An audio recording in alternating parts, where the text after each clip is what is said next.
And if that can be taken away, the fear of death from people, that would be the best thing for the mankind. Yeah. But that is the thing that the elite does not want people to know, because then they take their energy, then they don't listen to them. Yeah. Then they listen to their own soul, their own energy. Yeah. And that's very dangerous for the elite. And knowing that you can have contact with ETs, which are always positive. Yeah. All the contacts that Americans say, abductions, and they rape you and you know, do whatever, that is done by the US military. They take them to underground bases, they hypnotize you, they implant you with microchips, and then they make you think that it was aliens doing it.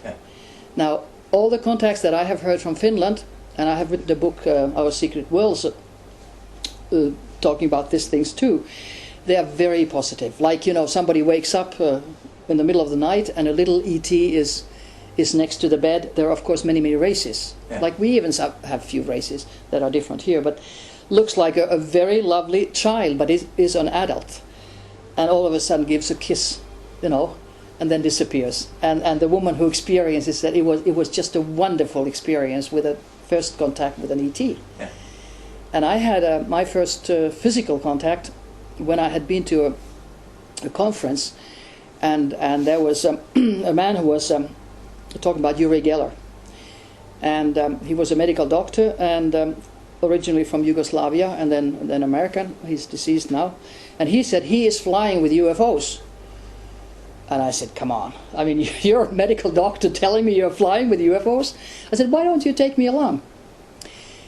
And he said, where do you live? I said, I live in Lapland, in Rovaniemi, capital of Lapland, at the Polar Circle.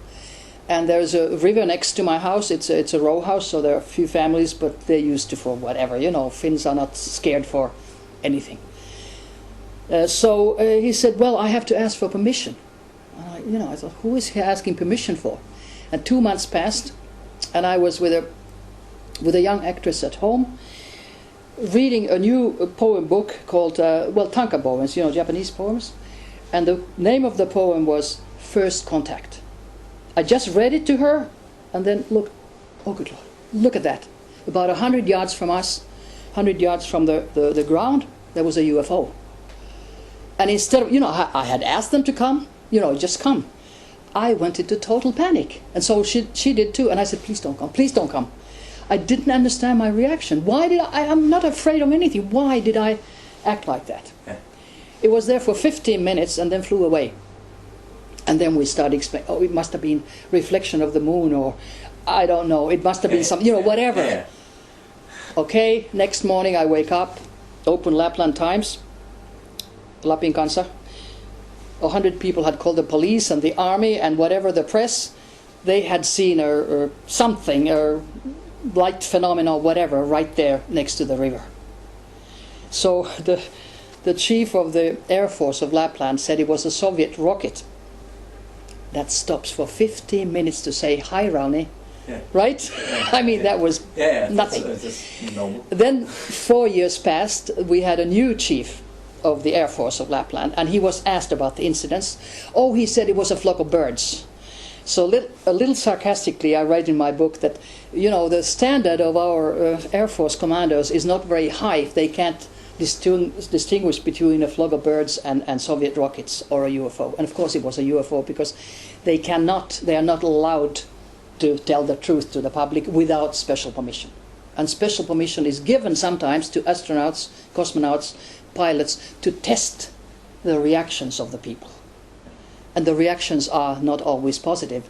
Fundamentalists, you know, whether they are Muslims or Christians, they are afraid. They deny, and I always say, why don't you read your Bible? Because there is statements that the men from the skies were mating with the women of the earth. And there are book scrolls that are flying, you know, or like a cigar-formed UFO.